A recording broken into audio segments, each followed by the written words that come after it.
The nurse handed me the birth certificate in that hospital room, my name already penciled in the father line, while 450 families waited for me to lie. But I'm getting ahead of myself. Let me take you back 6 years to when I taught my daughter Sophie what it means to build something that lasts. She was 12, still young enough to think her dad had all the answers, old enough to understand when I taught her how to read architectural blueprints. We were in my office at Carson & Associates, 5th floor, corner office, glass walls, so everyone could see the heir apparent at work.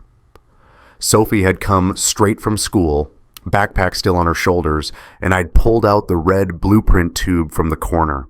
You know the one, 36 inches long, bright Carson red, our logo printed on the side. When you tap it, it makes this hollow sound like knocking on a drum. I popped the plastic cap off, that satisfying click, and pulled out the blueprints for the new convention center we were building downtown. The paper rustled as I unrolled it on my desk. It smelled like ink and precision. See this line here? I ran my finger along a thick black line on the page.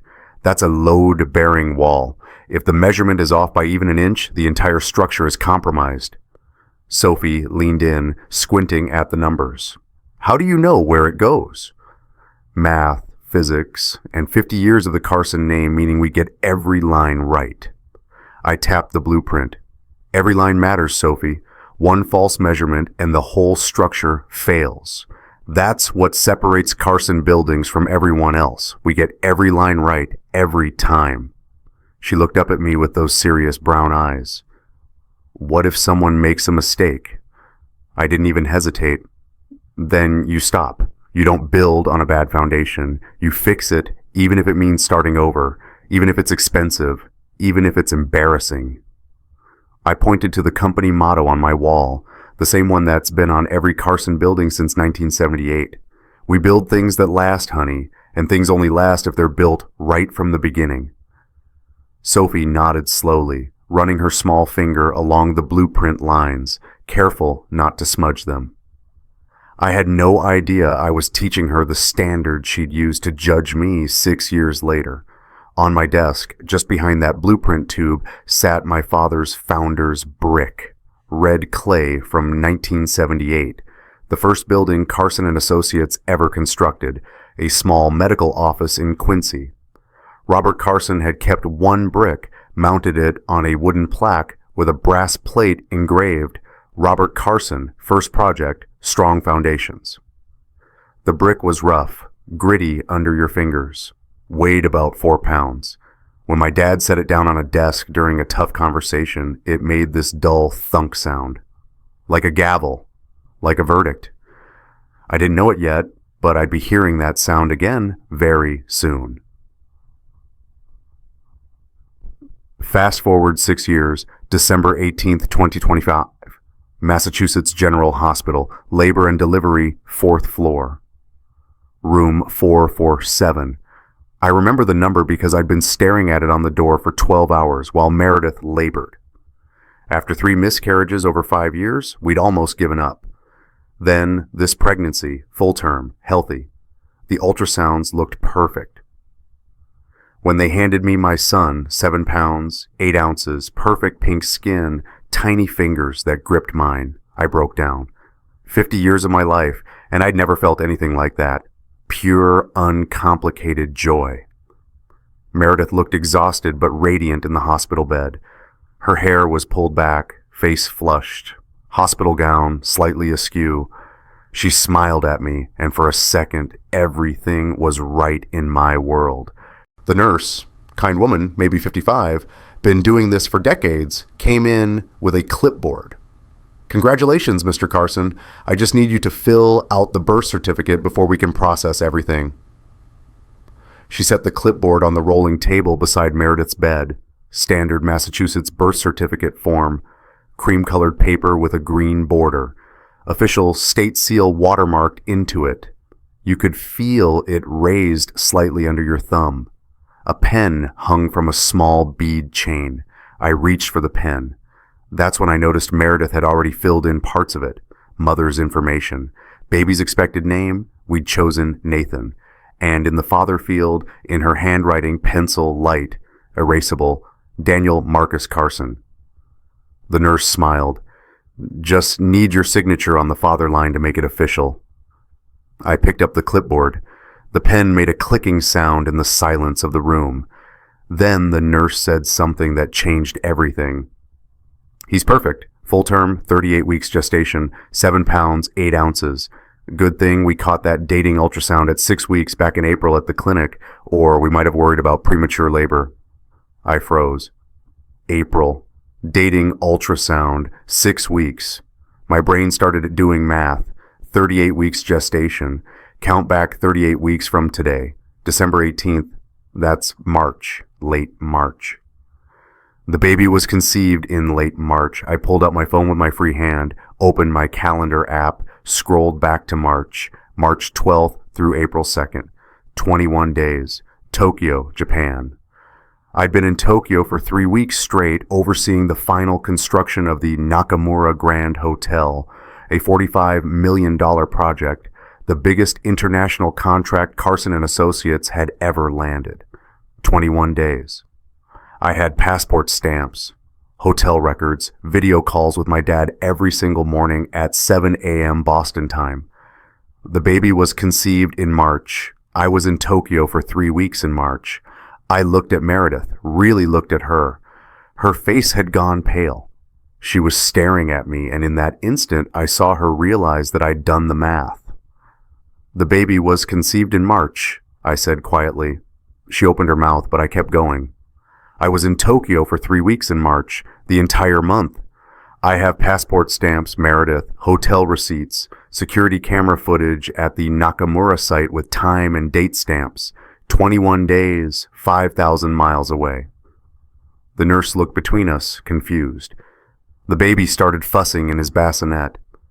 Dates can be off sometimes, Meredith said quickly. The ultrasound dating, it's not exact. Not by 3 weeks. My voice stayed level, calm.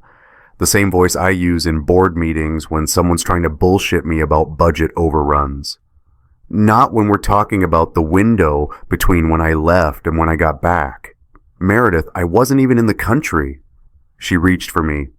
Daniel, please, just sign it. We can talk about this later. Please, people are waiting. The pen felt heavy in my hand. The birth certificate, with my name already penciled in like this was a foregone conclusion, suddenly weighed 1,000 pounds. I set it down on the table. Unsigned. When did you actually find out you were pregnant? She didn't answer. I walked out of that room.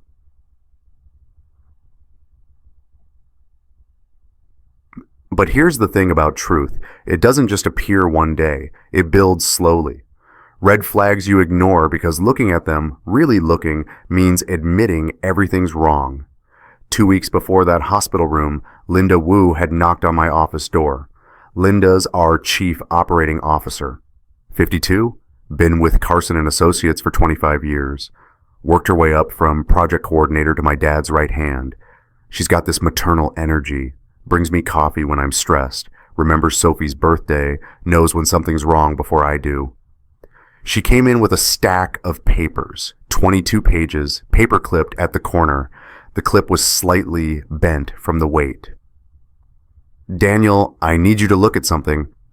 She set them on my desk with that particular care that meant, this is going to hurt. I picked up the stack, expense reports, hotel charges, yellow highlighter marks on multiple entries. The pages rustled as I flipped through them, and I could smell that faint chemical smell of fresh highlighter ink. These are Meredith's expense reports, I said, and Julian's. Julian Foster, our chief financial officer, hired 2 years ago when we needed someone to restructure our finances after a tough quarter. CPA, Big Four experience, brilliant with numbers. My dad trusted him with the company books. Linda nodded. Look at the highlighted charges. Hotel expenses, Marriott Copley Place, marketing strategy session, Meredith and Julian overnight stay, February 14th, Valentine's Day. I remembered that night. I'd been in Providence for a zoning board meeting. Next page, March 21st, budget planning meeting, same hotel, both their names. Next page, April 9th, May 18th. I flipped faster. The pages made this soft, rushing sound. 18 separate hotel charges over 14 months. Always the same pattern. Meredith and Julian submitting expenses for the same nights. Strategy sessions. Planning meetings. Quarterly reviews. 18 nights, Linda said quietly. Over 14 months. Always just the two of them, Daniel. My hands were steady. That surprised me.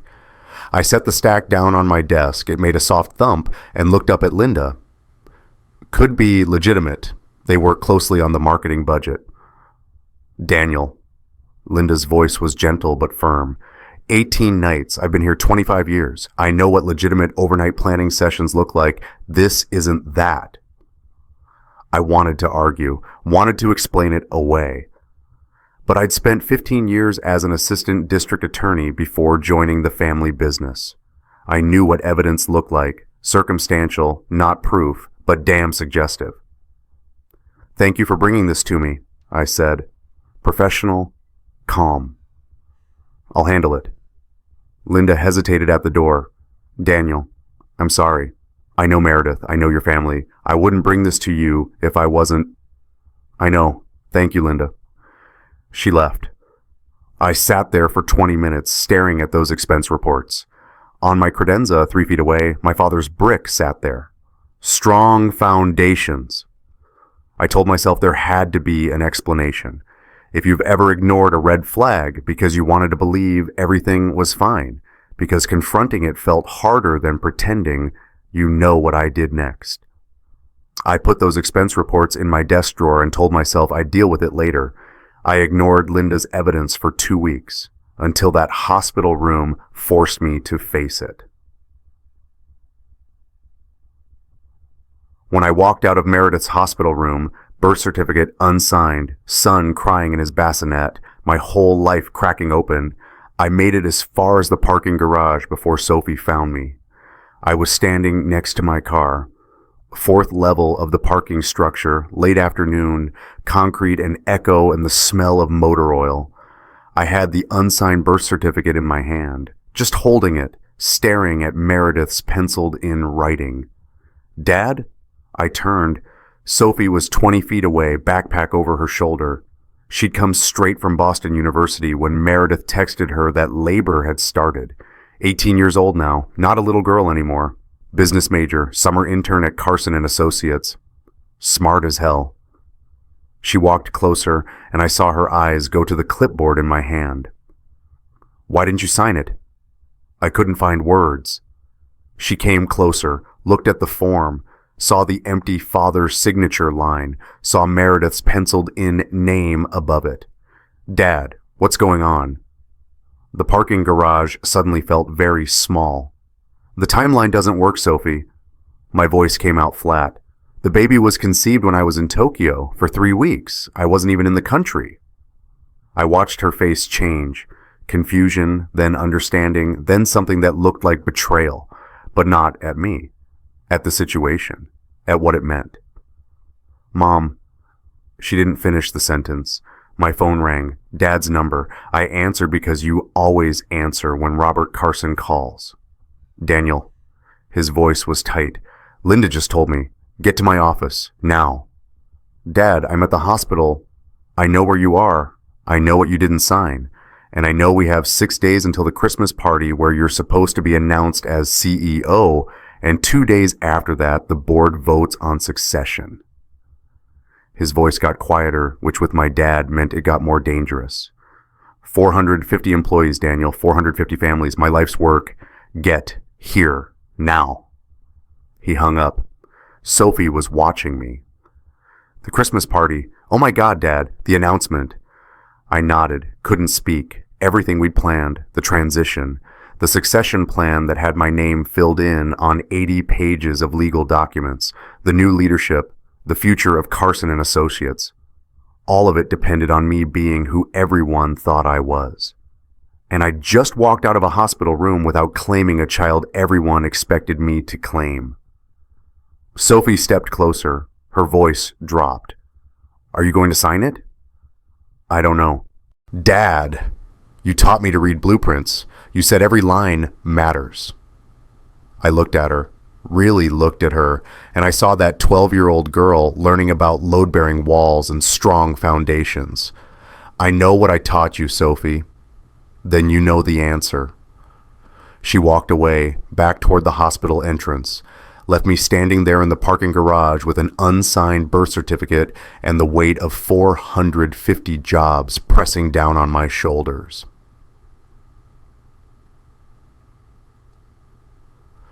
Robert Carson's office is on the 6th floor. Corner office, bigger than mine, view of Boston Harbor.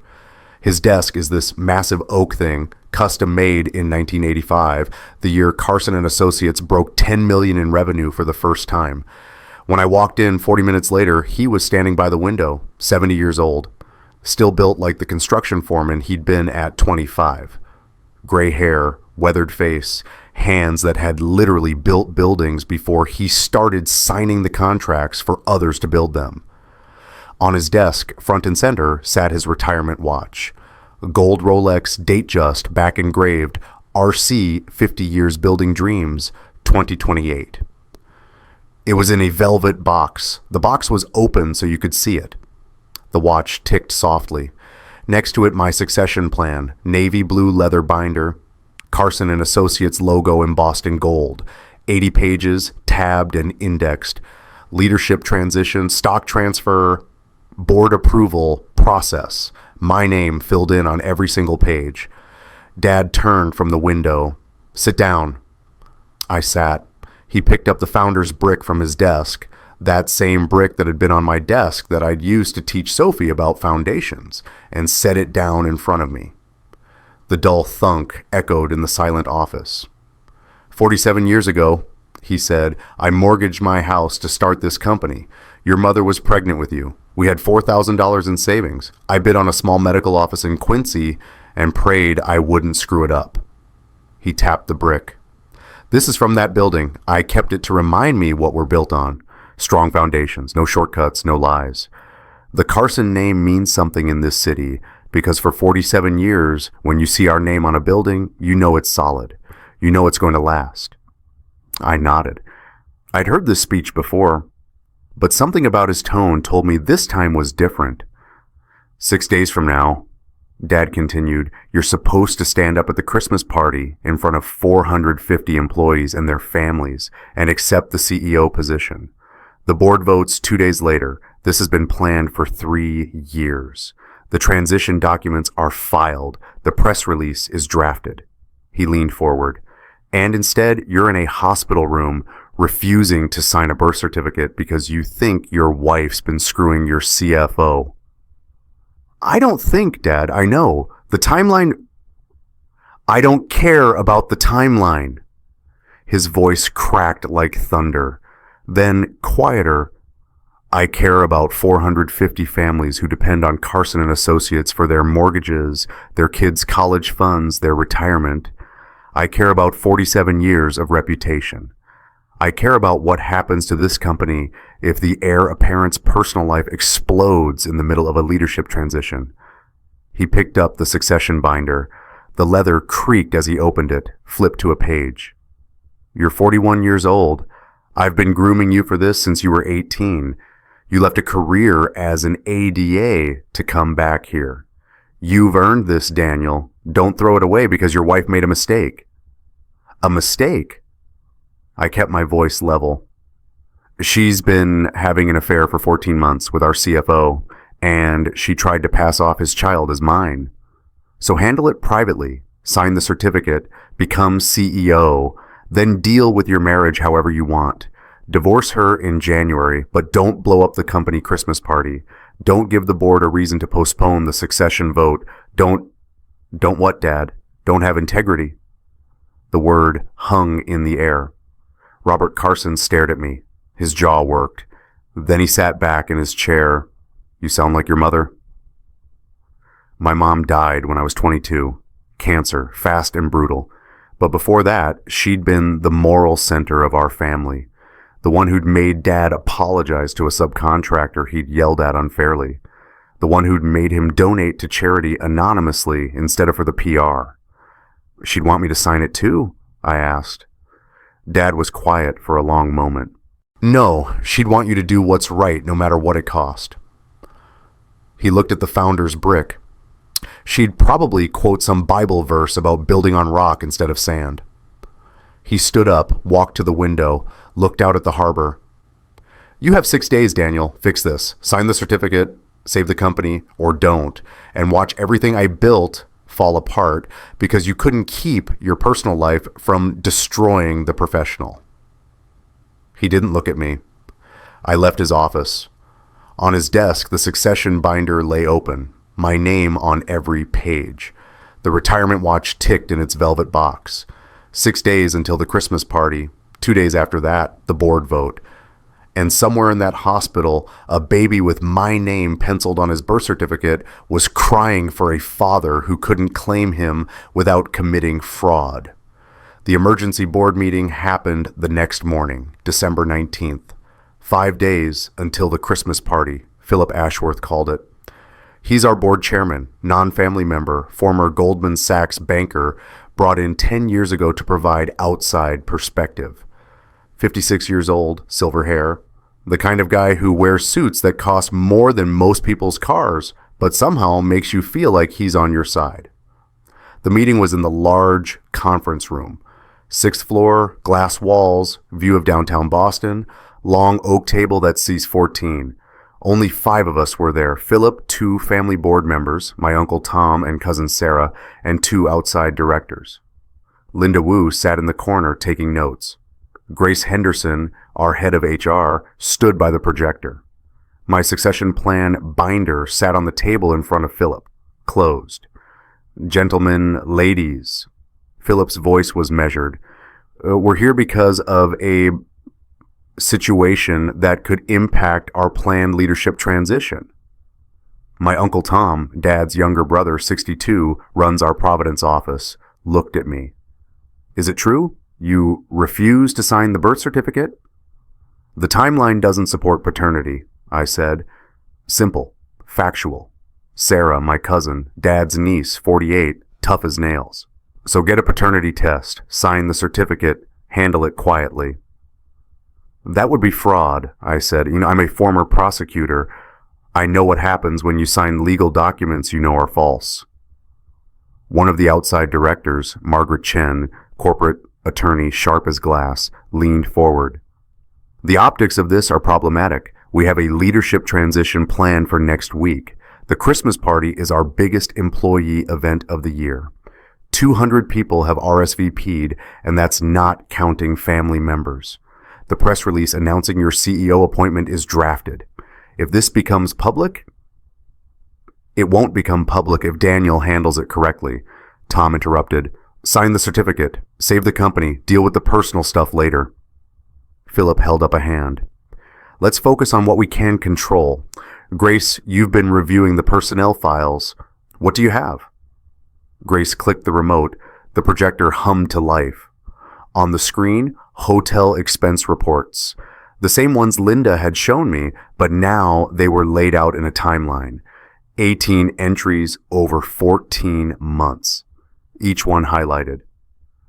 These are expense reimbursements submitted by Meredith Carson and Julian Foster, Grace said. Her voice was professional, careful. All for overnight hotel stays, all submitted as strategy meetings or planning sessions. All at the Marriott Copley Place.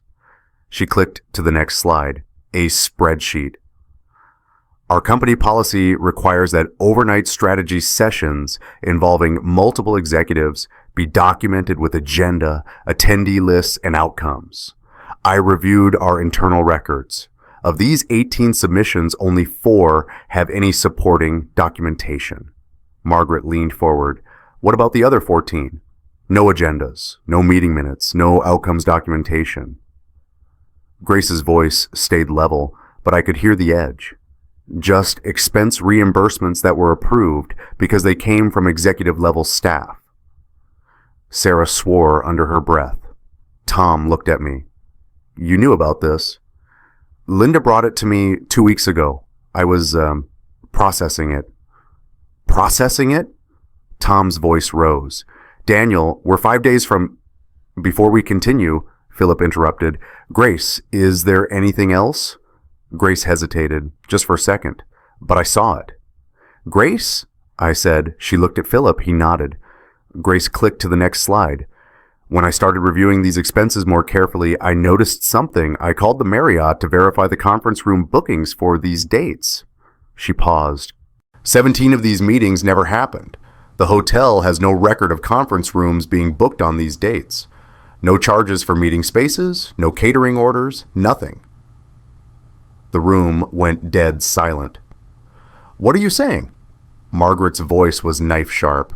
I'm saying Julian Foster submitted expense reimbursements for hotel rooms under the pretense of business meetings that never occurred. The rooms were booked, but there were no meetings. Grace clicked again. Another spreadsheet. Total reimbursements for these 17 false meetings, $48,300 over 14 months. I felt something cold settle in my chest. He was embezzling, Margaret said flatly. That's a criminal charge, Philip said carefully. We need to be precise here. Grace, do we have documentation? I have hotel confirmation showing no meeting rooms were booked. I have our internal policy requiring documentation for overnight business travel. I have 17 expense reports lacking that documentation, and I have Julian's signature on all of them. Grace pulled out a manila folder, set it on the table with a soft thump. 6 of these reports also have Meredith Carson's signature as a co-attendee. The words hung in the air like smoke. Sarah spoke first. So Julian was stealing from the company, using his affair with Meredith as cover. Jesus Christ. This isn't just an affair anymore, Philip said quietly. This is fraud, theft. If we don't handle this correctly, we could be liable. The entire board could be liable for failing to catch it. Tom turned to me. Did you know about the embezzlement? No. I saw the hotel charges 2 weeks ago. I thought it was just an affair. I didn't know about the fake meetings. Margaret was already making notes. We need to terminate Julian immediately, document everything, preserve all evidence, and we need to decide whether to press criminal charges. What about Meredith? Sarah asked. Her signature is on 6 of these. Grace cleared her throat. I reviewed those 6 more carefully. In 4 cases, Meredith's signature appears to have been forged. The handwriting analysis isn't conclusive, but it's suspicious. In 2 cases, she did sign, but those were early in the pattern, possibly before she realized what Julian was doing. So she might not be complicit in the embezzlement, Philip said, just the affair. Great, Tom muttered. That makes it so much better. Philip looked at me. Daniel, I know this is personal, but you need to understand the position this puts the board in. We have a succession plan that depends on stable leadership. We have an employee base that needs confidence in management. We have a CFO who's been stealing from us, having an affair with the incoming CEO's wife, and possibly fathering a child he tried to pass off as yours. He opened the succession binder. The leather creaked. If this goes public before we have a plan, it could destroy investor confidence, our credit lines, our contracts, the company your father built for 47 years. He looked around the table. We need to decide, do we push forward with the succession as planned and handle this quietly, or do we postpone until this is resolved?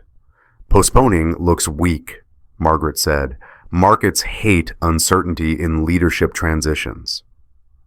But pushing forward with Daniel as CEO while his personal life is imploding looks reckless, Tom countered. They were talking about me like I wasn't there. Stop, I said. Everyone looked at me. This isn't just about succession timing. This is about whether we're going to cover up fraud and embezzlement because it's convenient. That's not who Carson and Associates is. That's not what my father built this company on. I stood up. We terminate Julian today. We document everything. We cooperate with any investigation, and we tell the truth. Daniel, Tom started, if you tell the truth about the paternity, then I tell the truth. I won't sign a false birth certificate. I won't cover up embezzlement. And I won't build my CEO tenure on lies, even if it costs me the position. Philip studied me for a long moment. Your father said you sounded like your mother. My mother was right about a lot of things. Sarah actually smiled. She really was. Philip closed the succession binder. All right, we terminate Julian for cause. Fraud and policy violations. We preserve all evidence. Grace, you work with legal to document everything. Margaret, you review our liability exposure. And Daniel, he paused. You figure out what you're going to say at the Christmas party in 4 days, because 450 employees are going to be watching. The meeting ended. As people filed out, Grace approached me quietly. Daniel, there's one more thing. When I was reviewing Julian's background check from when we hired him, I made some calls. His previous employer, the accounting firm in New York, wouldn't give details, but they confirmed he left under confidential settlement circumstances. What does that mean? Usually sexual harassment, workplace affair that created a hostile environment. I'm guessing this isn't the first time Julian's done this. She handed me the manila folder with all the evidence. I'm sorry, I know this is personal, but you should know what you're dealing with. I took the folder. It was heavier than it should have been. I found Julian in the parking garage that evening. Underground level, his car parked in his designated CFO spot. Black Audi, lease paid by the company. He was putting his briefcase in the trunk when I walked up. Julian, he turned, saw me. His face did this interesting thing where he tried to look surprised and casual at the same time, but mostly just looked guilty. Daniel, hey, I heard about the board meeting. Look, if this is about $48,000, I kept my voice level, conversational, like we were discussing quarterly projections. 17 fake business meetings, 14 months of stealing from my father's company. His face went pale. I don't know what Grace told you, but she told me she called the hotels. No conference rooms booked, no meetings, just rooms. Rooms you expensed as business travel while you were sleeping with my wife. Julian's jaw tightened. He glanced around the parking garage. Empty. Just us and the echo of our voices off concrete. You need to understand, he said. Meredith and I, it wasn't planned. It just happened. The campaign work, the long hours, campaign work? I almost laughed. We're a construction company, Julian. We don't have campaigns. The marketing campaigns, the rebranding. Meredith was passionate about it, and you were always busy with your father, with the succession planning, with running the company I'm supposed to inherit. I stepped closer, while you were stealing from it and sleeping with my wife. I never meant to hurt you. You stole $48,000 from 450 families who depend on Carson and Associates for their livelihoods. You had an affair with your boss's wife. You got her pregnant and let her try to pass the child off as mine, which part wasn't meant to hurt anyone. Julian's face flushed. You want to know the truth? The real truth? You were never around, Daniel. Not for Meredith. Not really. You were always your father's son first. Always thinking about the legacy, the company, the succession. She needed someone who actually saw her. So you saw her. How noble.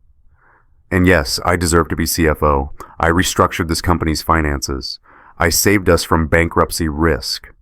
I'm better qualified than half the people in leadership, but I'll never be CEO because I'm not a Carson. This company worships your last name like it's some kind of holy relic. There it was. The real resentment. Did you ever actually love her? I asked. Or was she just a stepping stone?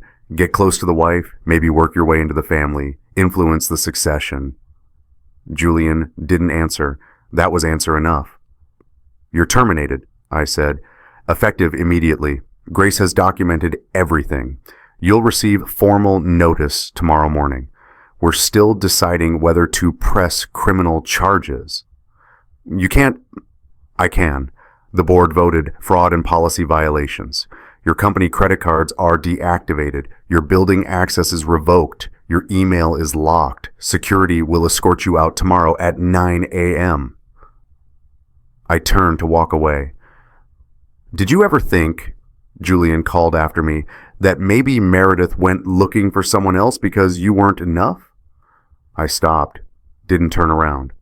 Yeah, I did, every day for the last 2 weeks. But you know what? She chose to cheat. You chose to steal. Those are your choices, not mine. I'm just choosing not to lie about them. I walked away. Behind me, I heard Julian's car door slam.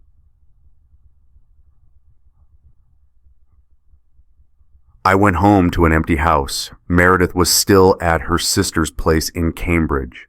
Sophie wasn't answering my calls. I sat in my home office with the lights off, just sitting there in the dark. The unsigned birth certificate was on my desk. I'd brought it home from the hospital. Couldn't leave it there. Couldn't sign it. Couldn't throw it away. Around 9 p.m., I heard the front door open. Footsteps on the hardwood. Sophie. She appeared in the doorway. Didn't turn on the light. Just stood there, backlit from the hallway. Dad? Hey, honey. Can I come in? Of course. She walked in, dropped her backpack by the door, sat in the chair across from my desk. For a minute, neither of us spoke. Then she said, I've been thinking about what you should do.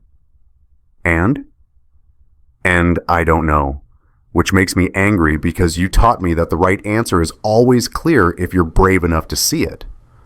I smiled despite everything. I think I oversimplified things when you were 12.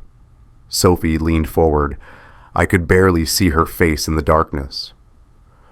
Remember when you taught me to read blueprints? You said every line matters.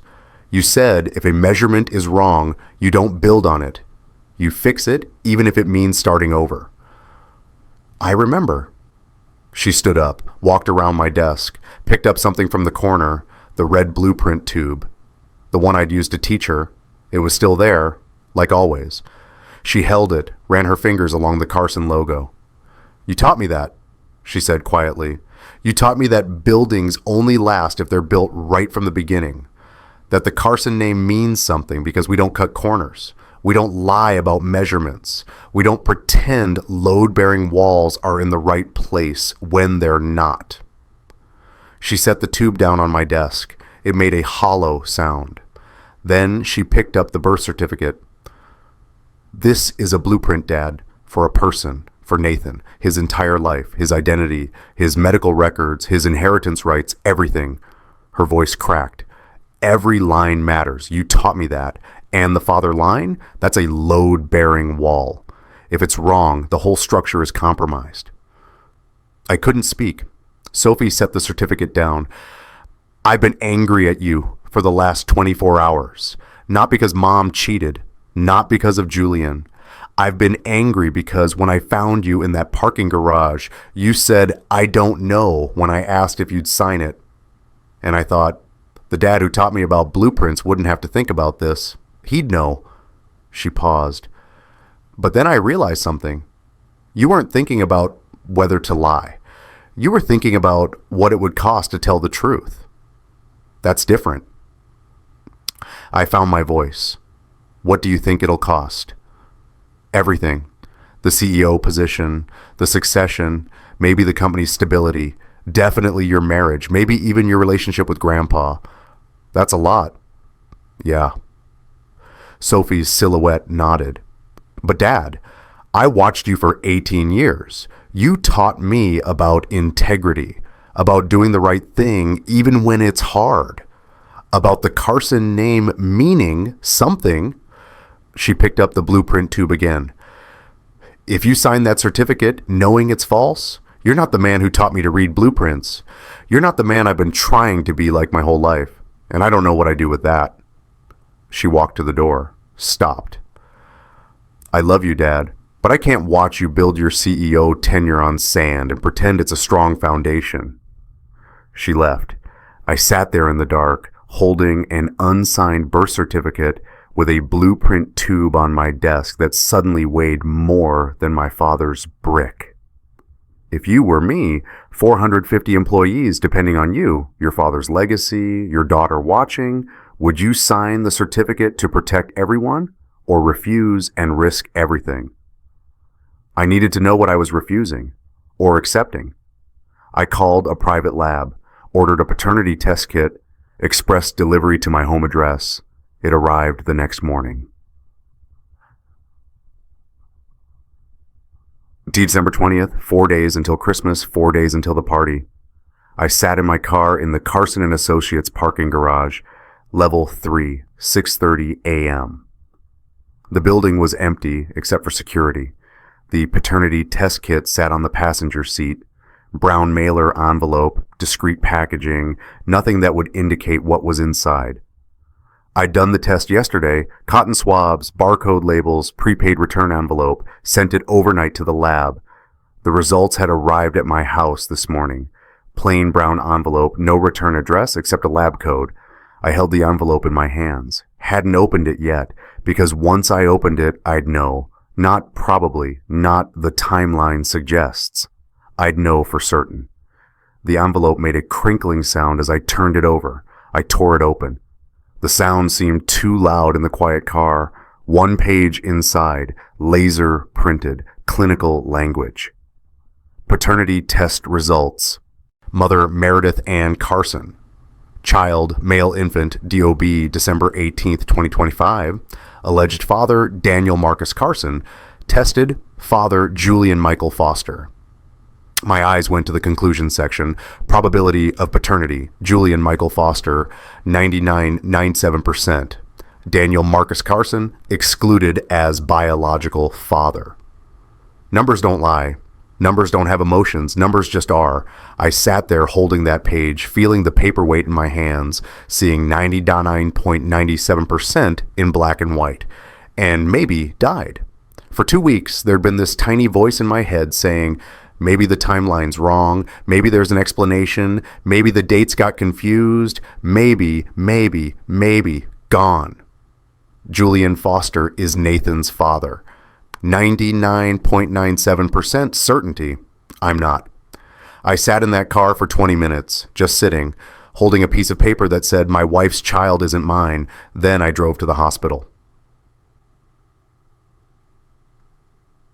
Massachusetts General. Same floor, same nurse's station, different nurse this time, younger, maybe 30, kind eyes. I'm Daniel Carson. I was here 2 days ago. My wife, Meredith Carson, delivered a baby boy. The nurse checked her computer. Yes, Mr. Carson, are you here to see them? No, I'm here to see the baby, through the nursery window. I don't need to go in the room. She looked confused, but nodded. Led me down the hall to the nursery viewing area. Glass window, 7 babies in bassinets, little knitted hats, name cards. She pointed. That's baby Carson. Nathan, right? Nathan. Meredith had named him while I'd been refusing to sign. I looked through the glass. He was sleeping. Tiny, perfect, innocent. 7 pounds, 8 ounces of human being who'd done nothing wrong but be born into this mess. He had dark hair, olive skin tone. Could be Italian ancestry. Julian's grandmother was Italian, according to his personnel file. He looked nothing like me. The nurse left me there. I stood at that window for 10 minutes, watching a baby who wasn't mine sleep. I thought about signing the certificate anyway, raising him, pretending. Hundreds of men have done it, thousands. Keep the family together, keep the peace, keep the company stable. Just sign, just lie, just build on sand and hope nobody checks the foundation. Then I thought about Sophie, about her voice cracking when she said, "Every line matters, Dad." About Grace finding $48,000 in theft. About Julian saying, "I'm more qualified, but I'm not a Carson." About my mom, dead 20 years, who would have quoted that Bible verse about building on rock instead of sand. About that 12-year-old girl learning to read blueprints, her serious brown eyes looking up at me. What if someone makes a mistake? Then you stop. You don't build on a bad foundation. I walked away from the nursery window.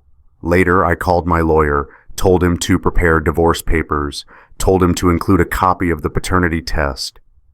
Nathan deserves a father who chooses him, really chooses him, not someone pretending because he got trapped. I went to see my dad that afternoon. They'd admitted him to Mass General that morning. Cardiac episode, stress-induced, the doctors said. Not a full heart attack, but close. They had him on monitors, IV drips, hospital gown, 70 years old, and he looked small in that bed. Robert Carson, who'd built buildings his entire life, who'd mortgaged his house to start a company, who'd screamed at subcontractors and charmed investors and built an empire, he looked frail. I stood in the doorway of his hospital room. He turned his head, saw me, didn't smile. "Did you sign it?" "No." He closed his eyes. "Then you've made your choice." "Dad." The board called me. They told me about Julian, the embezzlement, the fraud. He opened his eyes. "They also told me you ordered a paternity test." I pulled a chair to his bedside, sat down. The monitors beeped softly. 99.97%, I said. "Julian's the father." Dad was quiet for a long time, then, "I'm sorry." "For what?" "For pushing you to sign it, for caring more about the company than what was right." He looked at me, really looked at me. "Your mother would have been ashamed of me. Mom would have understood you were trying to protect what you built by asking my son to commit fraud." He shook his head. "That's not protecting anything. That's destroying it from the inside." I didn't know what to say. Dad reached out, grabbed my hand. His grip was weaker than usual. The IV line tugged. "When you were 7 years old," he said, "you asked me why I put Carson on every building. Remember what I told you?" I shook my head. I didn't remember. I said, "When people see the Carson name, they know it means something. It means we built it right. No shortcuts, no lies. 50 years..." He paused, smiled slightly. "Well, 47 years back then. 47 years, and that name never appeared on anything that wasn't solid, anything that wasn't true." He squeezed my hand. "Tonight, when you walked out of that delivery room without signing that certificate, when you refused to build your future on a lie, you protected that name better than any building I ever constructed. You made Carson mean something again." My throat tightened. "But Dad, I almost signed it. I almost destroyed everything you built because I was scared." "But you didn't." His voice was firm. "That's what matters. You stopped yourself. That's character, son." I felt something break inside me. 20 years of trying to live up to my father's expectations, and the one time I thought I was failing him, I was actually making him proud. "I'm going to tell the truth at the Christmas party," I said, "in front of everyone, full transparency. It might destroy the succession. It might damage the company, but I can't stand up there and lie." Dad nodded slowly. "Then don't." "The board wants stable leadership." "The board wants leadership they can trust. They want to know that when you sign something, when you say something, when you promise something, it's true. You just proved that, Daniel. You proved it by walking away from the easiest lie in the world." He reached over to his bedside table, picked up something wrapped in a towel, the founder's brick. "I had Linda bring this to me," he said. "I want you to have it. Now. Not when I die. Not when you officially become CEO. Now." He handed it to me.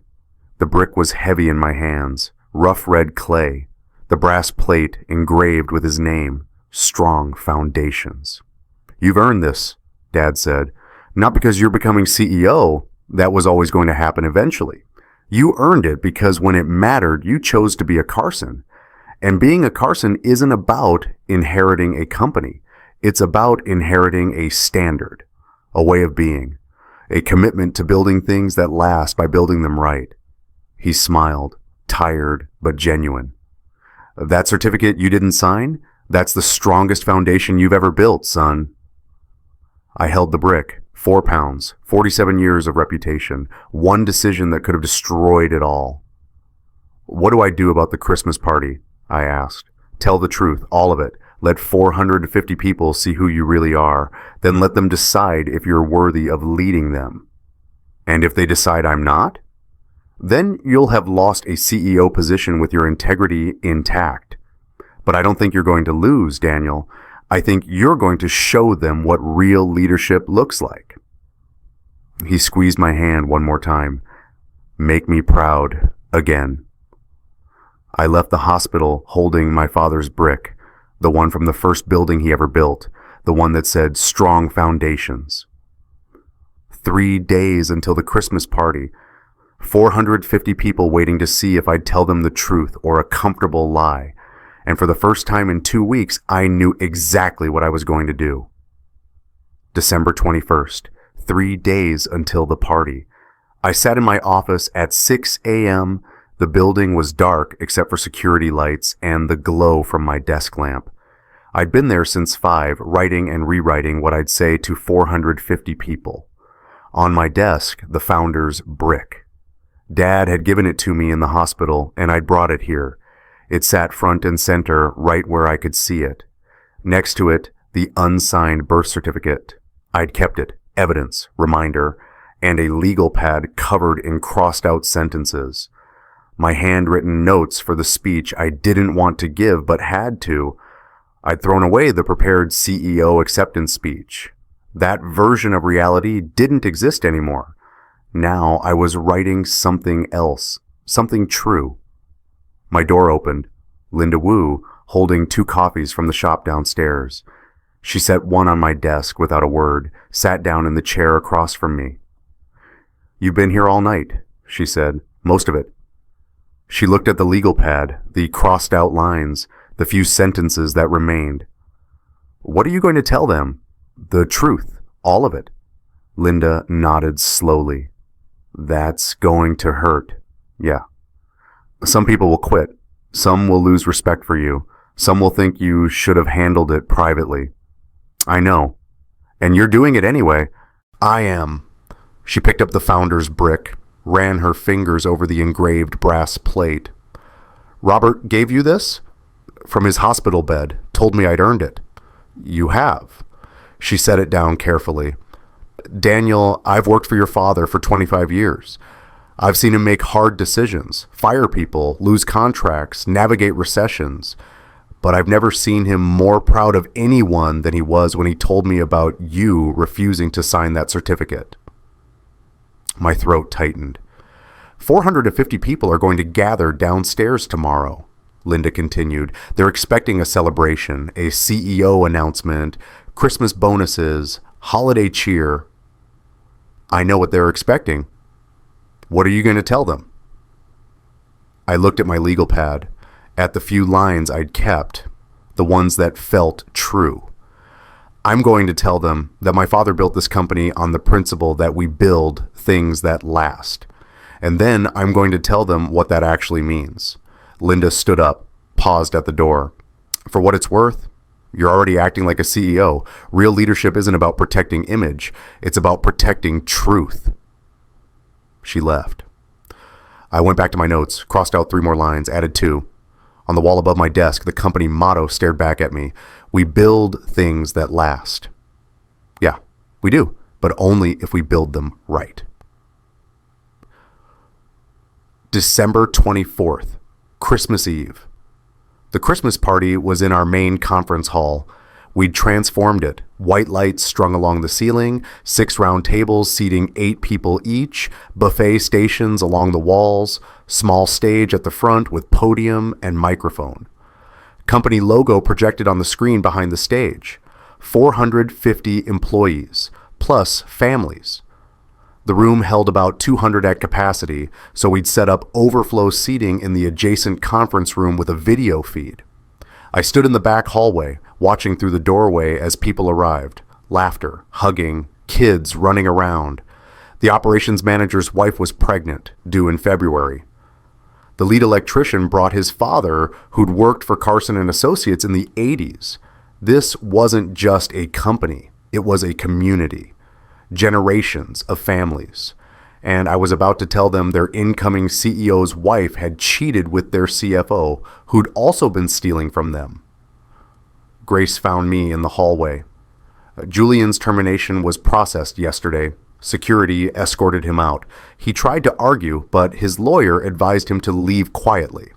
We've documented everything for potential criminal charges. And Meredith? She submitted her resignation as VP of Marketing this morning. Effective immediately, she's staying with her sister in Cambridge. I nodded. Grace hesitated. Daniel, the board voted yesterday, 9-0. They're recommending you for CEO, regardless of what you say tonight. They told me, Philip wanted you to know you don't have to do this. You could announce the transition, handle the personal stuff privately, and Grace, I have to do this. I know. I just wanted to make sure you knew you had a choice. I do have a choice, and I'm choosing truth. She smiled slightly. Then go show them what that looks like. I walked into the conference hall. The noise level dropped. People noticed me, waved, called out greetings. I smiled, shook hands, hugged Linda, thanked people for coming. Philip was at the front table with the other board members. He caught my eye, nodded. In the back corner, I saw her, Sophie. She was standing alone, wearing a black dress, hair pulled back. She hadn't told me she was coming. We'd barely spoken since that night in my office. Our eyes met across the room. She didn't smile, but she didn't leave. At 7 p.m., Philip stepped to the podium, tapped the microphone.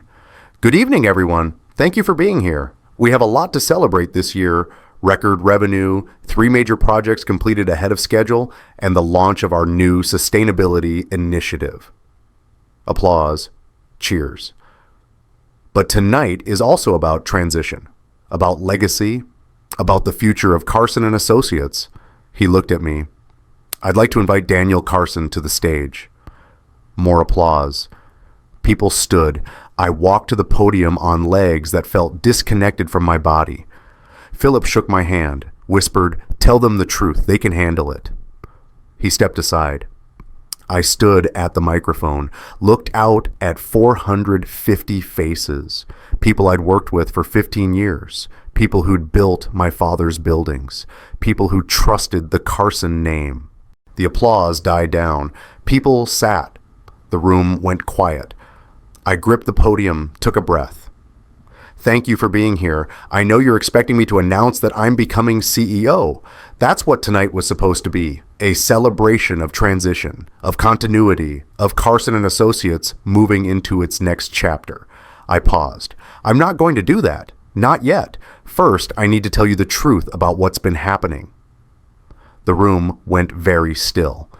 6 days ago, my wife gave birth to a baby boy. I went to the hospital expecting to sign the birth certificate and bring my son home.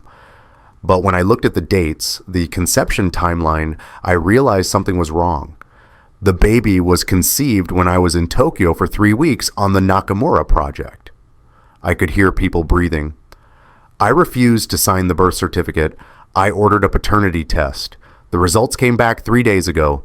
The baby's father is Julian Foster, our former CFO. Someone gasped. Murmurs rippled through the room. Julian and my wife Meredith had been having an affair for 14 months. During that time, Julian submitted expense reports for 18 overnight hotel stays, claiming they were business meetings. Grace Henderson, our head of HR, investigated. 17 of those meetings never happened. Julian stole approximately $48,000 from this company, from your paychecks, from your families. The room erupted.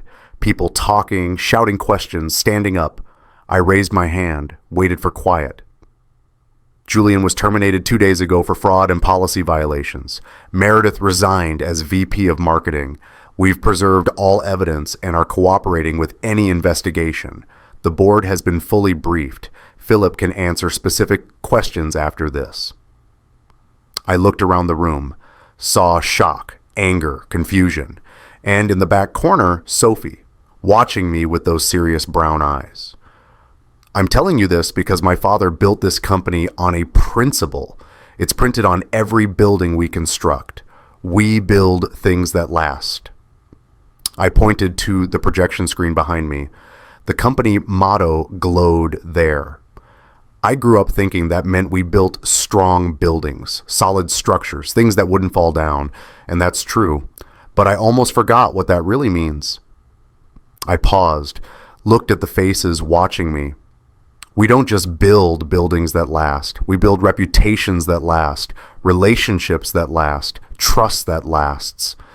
And those things, the real foundations of any company, they only last if they're built on truth. My voice steadied. I could have signed that birth certificate. I could have covered this up. I could have announced my CEO transition tonight and dealt with everything privately. A lot of people advise me to do exactly that. Protect the company image, protect the succession plan, protect the stock price. I shook my head. But if I did that, I wouldn't be protecting Carson and Associates. I'd be destroying it from the inside. Because the moment I signed a document I knew was false, the moment I stood up here and lied to you about who I am and what happened, that's the moment the Carson name stopped meaning anything. Silence. My father is in the hospital right now. Stress-induced cardiac episode. He's 70 years old, and he's terrified that this scandal will destroy everything he built. 2 days ago, he gave me the founder's brick from his first building in 1978. He told me I'd earned it. I pulled the brick from my jacket pocket, held it up. This brick weighs 4 pounds, but it felt like it weighed 450 jobs. It felt like 47 years of reputation. It felt like everything I could lose by telling you the truth tonight. I set it on the podium.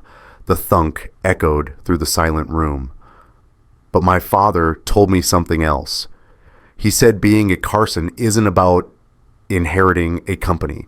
It's about inheriting a standard, a way of being, a commitment to building things that last by building them right. I looked around the room again. I can't ask you to trust me as your CEO if the first thing I do is lie to you. I can't lead a company built on integrity if I compromise that integrity to protect myself. And I can't stand here and tell you that the Carson name means something if I'm not willing to prove it when it costs me everything. My voice dropped. So here's the truth. My marriage is over. My wife had an affair with our CFO, who was also stealing from us. I have a complicated few months ahead dealing with divorce and the fallout from all of this. Some of you will lose respect for me. Some of you will think I should have handled this differently. Some of you might even quit. I paused. But at least you'll make those decisions based on truth, not on a lie I told you to make things easier for myself. The room was absolutely silent. The board has voted to recommend me for CEO. They did that knowing everything I just told you, not because they think I'm perfect, but because they think honesty, even painful honesty, is the foundation of real leadership. I picked up the brick again. If you agree, I'll accept the position. If you don't, if you think this disqualifies me, I'll understand. But either way, you'll know who I am, what I stand for, and what the Carson name means to me. I set the brick down one more time. We build things that last, but only if we build them on truth. Thank you. I stepped away from the microphone. For 3 seconds, nothing happened. Then someone started clapping. Slow, steady. I looked. Linda Wu, standing, applauding. Then someone else, one of our longtime project managers, standing. Then Grace. Then Philip. Then the entire board table. Then, like a wave spreading across the room, people stood, clapping, some crying, some nodding, some just standing there with their hands together. Not everyone. Some people sat, some looked angry, some looked confused. But most of them stood, and in the back corner, Sophie was crying. But she was standing, and she was clapping. I left the stage. The aftermath took 3 days. 14 employees submitted resignations. Most of them were people who'd been close to Julian or Meredith. One was a board member who thought I'd handled it wrong. I accepted all of them. 23 employees came to my office personally to shake my hand and tell me they respected what I'd done. 56 sent emails. The rest just went back to work. Local business press picked up the story. Construction Heir chooses truth over succession, ran in the Boston Business Journal. The comments section was split. Some people called me an idiot for airing personal business. Others called me brave. I didn't read most of them. On December 27th, 3 days after the party, the board held their formal vote. 9-0, unanimous. I was officially CEO of Carson & Associates effective January 1st. Philip called me into the boardroom to tell me personally. "You made it harder than it had to be," he said, "but you made the right choice. Leadership isn't about avoiding hard conversations. It's about having them." Grace had news too. Julian's previous employer had finally given her details. He'd had an affair with a partner's wife at the accounting firm, created a hostile work environment, and left under settlement. This was his pattern. "We're pressing charges," Grace said. "The district attorney is reviewing the evidence for fraud and embezzlement. Julian's lawyer is talking about a plea deal." "And Nathan?" "Julian's aunt and uncle. They live in Winchester, married 30 years, adult children already grown. They've agreed to adopt him. Open adoption. Meredith will have quarterly visitation rights. The baby's going to a good home, Daniel." I felt something loosen in my chest that I hadn't realized was tight. Nathan would be okay. That's what mattered. The board voted unanimously. Daniel and Sophie redefined what legacy means. Not what you inherit, but what you build with integrity, brick by brick. If you've ever had to choose between the easy path and the right one, tell me about it in the comments. I read every single one. And if this story moved you, if it made you think about the foundations you're building in your own life, subscribe. I tell stories about people who choose character over comfort. Real people, real choices, real consequences. I'll see you in the next one. January 2nd, my first official day as CEO. I'd spent New Year's Eve alone. Sophie was back at Boston University. Dad was home from the hospital, but still recovering. Meredith was in Cambridge with her sister. I drove to Carson & Associates at 6 a.m., same route I'd driven for 15 years. But everything felt different. The sign outside the building had been updated. I'd ordered it the day after the Christmas party.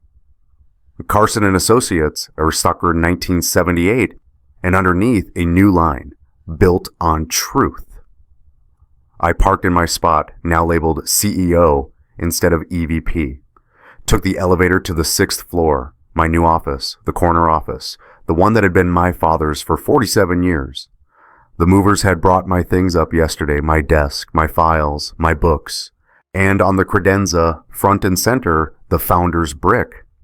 I set my briefcase down, looked around, floor-to-ceiling windows with a view of Boston Harbor. The oak desk my dad had custom-made in 1985. The leather chair that had supported 47 years of decision-making. It should have felt triumphant. I'd made it. CEO at 41. The position I'd been groomed for since I was 18. Instead, it felt quiet, earned, real. A knock on the door. "Come in?" Sophie walked in, carrying 2 coffees. She was wearing a Carson & Associates intern badge. She'd signed up for the summer program starting in May. "Thought you might need this," she said, handing me a coffee. "You're up early." "So are you." She looked around the office, saw the brick on the credenza, smiled. "Looks good there."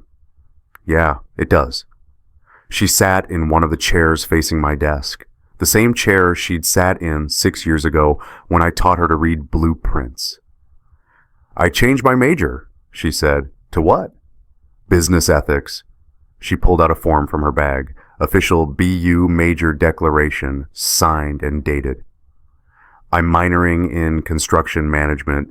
Figure I'll need both if I'm going to work here after graduation." My throat tightened. "Sophie." "I'm not coming back because it's the family company, Dad. I'm coming back because you showed me what it means, what it actually means to be a Carson." She leaned forward. "For 2 weeks, I was so angry at you. Not because of what happened, because you hesitated. Because for a minute, you considered signing that certificate." "I know." But then I realized something. You didn't hesitate because you were thinking about lying. You hesitated because you were counting the cost of telling the truth. And then you paid it anyway. She smiled. That's what I want to learn. How to build things that matter. How to make hard choices. How to be someone people can trust even when truth is expensive. I couldn't speak. Sophie stood up, walked to the window, looked out at the harbor. That sign outside, built on truth. When did you order that? The day after the Christmas party. Good, because that's the company I want to join, not the one that almost covered up fraud to protect succession, the one that chose integrity. She turned back to me. I'm proud of you, Dad. I know it cost you everything, your marriage, your certainty, almost the CEO position, but you got something better. What's that? You got to keep being the man who taught me to read blueprints. The morning sun came through the windows, winter light, clear and cold. My phone buzzed. Text from Dad. First day, make it count, proud of you. Behind Sophie, through the window, I could see the construction crew on the building across the street. They were hanging something, a new sign. Then I saw it, our crew, our sign. The updated Carson and Associates sign with the new tagline. Built on truth. I looked at the founder's brick on my credenza. 4 pounds, 47 years. One decision that could have destroyed everything. But we'd built it right. We built it on truth. And things built on truth, they last. Sophie and I stood there for a moment, looking out at the city we'd helped build, father and daughter, 2 generations of Carsons, both understanding now what the name really meant. Not inheritance, not buildings, not revenue or contracts or stock prices. Just this.